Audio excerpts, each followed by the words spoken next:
CM Dhami ने सभी जिलों के जिलाधिकारियों के साथ की वर्चुअली बैठक। प्रदेश के समग्र विकास और पर्यावरण संरक्षण के लिए दिए आवश्यक दिशा निर्देश। सीएम ने सभी जिलाधिकारियों को अपने अपने क्षेत्रों में विकास कार्यों में तेजी लाने को कहा।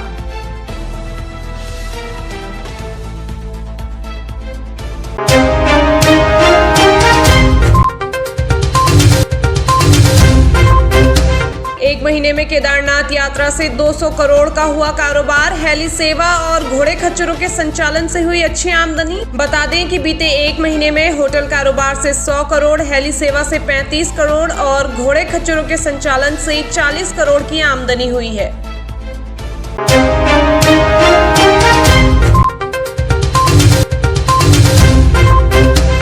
दिल्ली की सीएम रेखा गुप्ता पहुंची उत्तराखंड। परिवार संग किए केदारनाथ और बद्रीनाथ धाम के दर्शन। उन्होंने इस यात्रा को अविस्मरणीय बताते हुए सुरक्षा और सेवाओं के प्रबंधन को अत्यंत उत्कृष्ट बताया।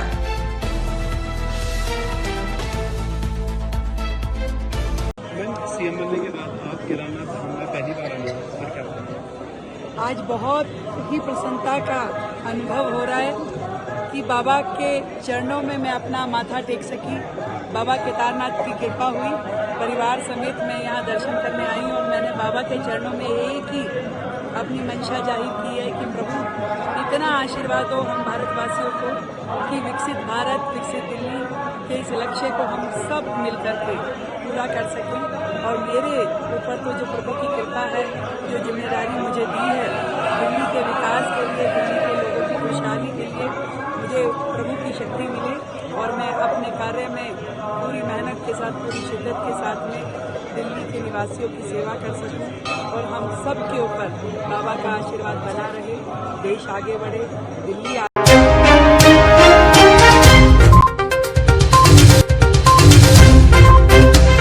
उत्तराखंड में इस बार 5 दिन पहले ही दस्तक देगा मानसून। प्रदेश में मानसून 10 जून से सक्रिय होने की उम्मीद। मानसून आने के बाद प्रदेश में बारिश और भी जोर पकड़ेगी। हालांकि इस बार प्री मानसून की बारिश ने ही वैज्ञानिकों को चौंका दिया है।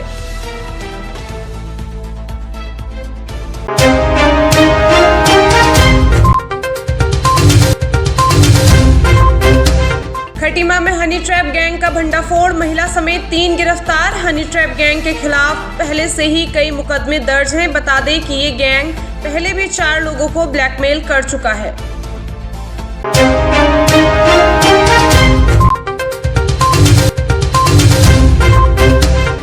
अल्मोड़ा हल्द्वानी नेशनल हाईवे पर क्वारब के पास जेसीबी से मलबा हटाकर यातायात किया गया सुचारू। सुरक्षा की दृष्टि से क्वारब पर अल्मोड़ा पुलिस के जवान मौके पर मौजूद। बता दें कि मलबा आने के कारण हाईवे हो गया था बंद।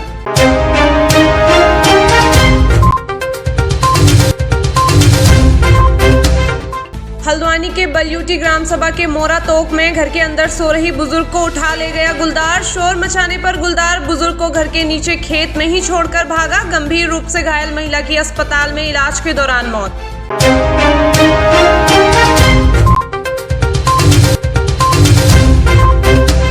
मुख्यमंत्री धामी तक पहुंचा कब्र विवाद का मामला। विधायक दीवान सिंह बिष्ट ने कहा कि गौजानी में कब्र खोदने के मामले में मुख्यमंत्री ने जांच कराने का भरोसा दिया है। दोषियों के खिलाफ होगी कड़ी कार्रवाई।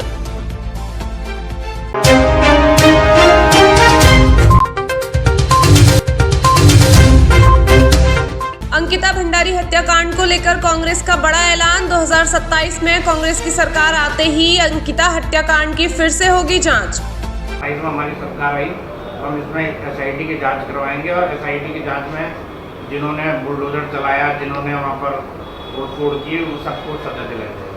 बिल्कुल, आप देखिए, जब मेरे पास वो वीडियो है जिसमें यमकेश्वर की विधायक रेणु बिष्ट ये कह रही हैं कि मैंने मुख्यमंत्री पुष्कर सिंह धामी के आदेशों का पालन करते हुए यहाँ बुलडोजर चला दिया। आप सोचिए कितनी हतप्रभ करने वाली और चौंकाने वाली बात है कि उस बच्ची की खोजबीन चल रही थी। उस बच्ची का शव चीला बैराज में मिलता है 24 सितंबर 2022 को, लेकिन 23 सितंबर को रेणु बिष्ट जो है बुलडोजर से वनंतरा रिजॉर्ट, जो कि एक क्राइम स्पॉट है जहां जो है हत्या ने अंजाम लिया, जहां दुष्कर्म ने अंजाम लिया, उस क्राइम स्पॉट को आउट ऑफ बाउंड होना चाहिए था, उस क्राइम स्पॉट को सील होना चाहिए था। उस विधायक को किसने परमिशन दी कि वो वहां बुलडोजर चला दे? तो अगर मुखिया आदेश दे रहे हैं तो विधायक ने तो मानना ही था। और वो स्वीकारोक्ति का बयान हमारे पास है, क्या वो बयान अदालतों में नहीं चला होगा? क्या अदालतों में नहीं पहुंचा होगा वो बयान? डीएम भी उसमें बयान दे रहे हैं। हमारे पास पुष्कर सिंह धामी मुख्यमंत्री जी का वो ट्वीट है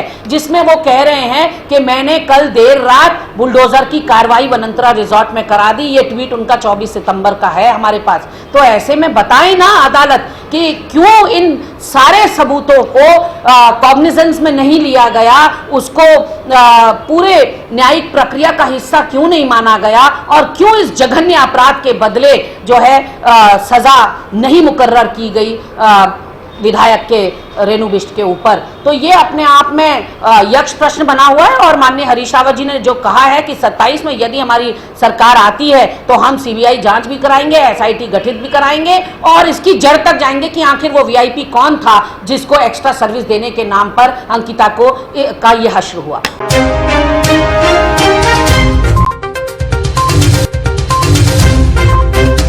प्रदेश के नर्सिंग कॉलेजों को मिले 26 नर्सिंग ट्यूटर। चिकित्सा शिक्षा मंत्री डॉक्टर धन सिंह रावत ने कहा कि इन ट्यूटरों की नियुक्ति से न केवल कॉलेजों में फैकल्टी की कमी दूर होगी बल्कि शैक्षणिक गतिविधियां भी तेज होंगी।